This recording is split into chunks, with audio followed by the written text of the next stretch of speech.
तेजस्वी बोल रहे हैं अपने कार्यकर्ताओं के गिरते हुए मनोबल को ठीक रखने नहीं। बिहार में कोई खेला अब आगे नहीं होने वाला है।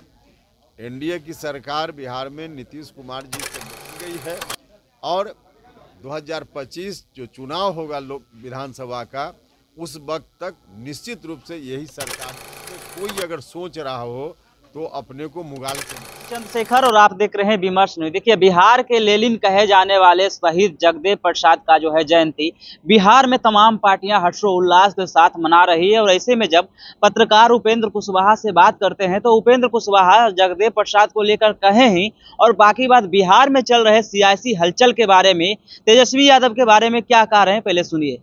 तेजस्वी बोल रहे हैं अपने कार्यकर्ताओं के गिरते हुए मनोबल को ठीक रखने के लिए, और कुछ मतलब उसका नहीं।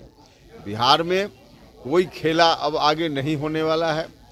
एनडीए की सरकार बिहार में नीतीश कुमार जी के नेतृत्व में फिर से बन गई है और 2025 जो चुनाव होगा लोक विधानसभा का, उस वक्त तक निश्चित रूप से यही सरकार चलेगी। इसमें बीच में कोई अगर सोच रहा हो तो अपने को मुगालते में रख रहा है। डर है क्या कि उनके विधायक टूट जाएंगे या कहीं दूसरे जगह चलेंगे, लगता है क्या? हाँ, वो इसलिए हमने कहा कि उनको है इस बात की आशंका, क्योंकि वहाँ अब जो स्वरूप बच गया है महागठबंधन का, उसमें न तो एक लोकसभा की सीट जीतनी है, विधानसभा में भी पिछली बार कुछ अलग तरह की घटनाक्रम हो गया था, जिसके चलते उनको उतनी सीटें मिल गई। इस बार बिल्कुल उस तरह का कुछ नहीं होना है, तो उस बार से भी उनकी सीटें घटेंगी विधानसभा में भी। तो इसलिए उनको लगता है, और फिर उनके जो विधायक हैं इस परिस्थिति के कारण लोग डरे हुए हैं, सहमे हुए हैं। तो उनके डर को समाप्त करने के लिए, उनको रोकने के लिए इस तरह का बयान तेजस्वी जी दे रहे हैं कि फिर कोई खेला होगा, ताकि उनके विधायकों के अंदर रहे कि शायद फिर हम बच जाएंगे।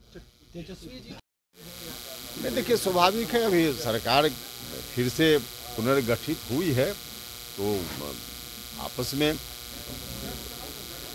शुरुआती दौर है, इसलिए एडजस्टमेंट में कुछ परेशानी जैसा नहीं है, लेकिन एडजस्टमेंट में थोड़ा वक्त तो लगता ही है। तो उसके चलते पहले से, क्योंकि विधानसभा के सत्र की तारीख तय की जा चुकी थी, तो फिर से बदली हुई परिस्थिति में अगर 2-4 दिन आगे पीछे होता है तो कोई अस्वाभाविक चीज़ नहीं है। कितनी तैयारी है लोकसभा चुनाव को लेकर? हाँ, बिल्कुल, लोकसभा चुनाव को लेकर हमारी पार्टी पहले ही से 40 में 40 जगह तैयारी मजबूती से कर रही है, और चुनाव की घोषणा अब आज हो जाए तो हो जाए। हम लोग तो चुनाव के लिए पूरे तौर पे तैयार हैं। एनडीए गठबंधन में 40 में 40 सीट कैसे गठबंधन जीते, इस बात के लिए हम लोग बिल्कुल तैयार हैं, और जो स्थिति है उसके हिसाब से हम दावा कर सकते हैं कि 40 में 40 एनडीए गठबंधन जीतेगा। अपनी पार्टी कितनी सीटों पर? नहीं, हमारी पार्टी कितनी सीटों पर लड़ेगी या एनडीए गठबंधन में और दल के लोग कितनी सीटों पर लड़ेंगे, यह अंतिम रूप से अभी तय नहीं है।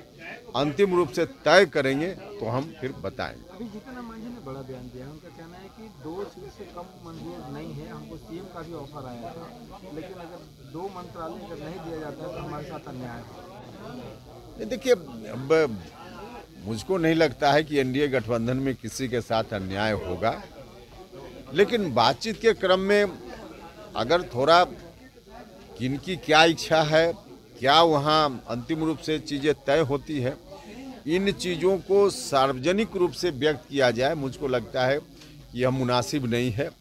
जिस टेबल पर बातचीत होगी वहाँ जिनको जो कहना हो कहें, यही एनडीए के हित में है, बिहार की जनता के हित में है। क्या कहेंगे सर? तो आपने सुना, उपेंद्र कुशवाहा कहते हुए नजर आ रहे हैं कि तेजस्वी यादव इसलिए बोल रहे हैं क्योंकि उनके कार्यकर्ता का मनोबल नहीं टूटे, मनोबल बना रहे, इसलिए तेजस्वी यादव जो है उनको मनोबल बनाने के लिए इस प्रकार का बात बोल रहे हैं। और रहा बात की सरकार जो है गिरने की, तो ये तो हम दावे के साथ कह सकते हैं कि 2025 का जो लोकसभा विधानसभा का चुनाव है, वो एनडीए गठबंधन के जितने भी घटक दल हैं सब साथ में लड़ेंगे। फिलहाल इस वीडियो में इतना ही। आपकी क्या प्रतिक्रिया होगी कमेंट्स बॉक्स में जरूर दीजिएगा।